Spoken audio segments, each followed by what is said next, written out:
तर एकनाथ शिंदेंच्या शिवसेनेत गेलेले परभणीचे खासदार संजय जाधव यांनी उद्धव ठाकरेंना वाढदिवसाच्या शुभेच्छा दिल्यात। सोशल मीडियावर पोस्ट करत संजय जाधव यांनी या शुभेच्छा दिल्यात। दरम्यान हे खासदार फुटल्यानंतर परभणीत उद्धव ठाकरे आणि संजय राऊतांनी सभा घेत संजय जाधव यांच्यावर घणाघाती टीका केलेली होती।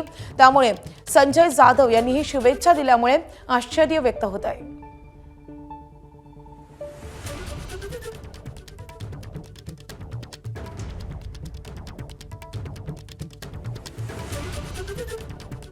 तर जे 6 खासदार फुटलेले होते त्यामध्ये संजय जाधव यांचाही समावेश होता।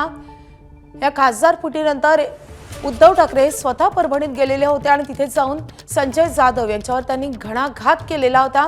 त्याच संजय जाधवांनी आज उद्धव ठाकरेंना वाढदिवसाच्या शुभेच्छा दिलेल्या आहेत आणि त्यामुळे सर्वत्र चर्चा सुरू झाली आहे। खासदार संजय जाधव यांनी अशा रीतीने सोशल मीडियावर या शुभेच्छा दिलेल्या आहेत। सन्माननीय उद्धव साहेब ठाकरे, आपणास वाढदिवसाच्या हार्दिक शुभेच्छा असं म्हणत त्यांनी एक्सपोस्ट केली आणि त्यासोबतच इतर सोशल मीडिया प्लॅटफॉर्मवरही उद्धव ठाकरेंना शुभेच्छा दिल्या आहेत।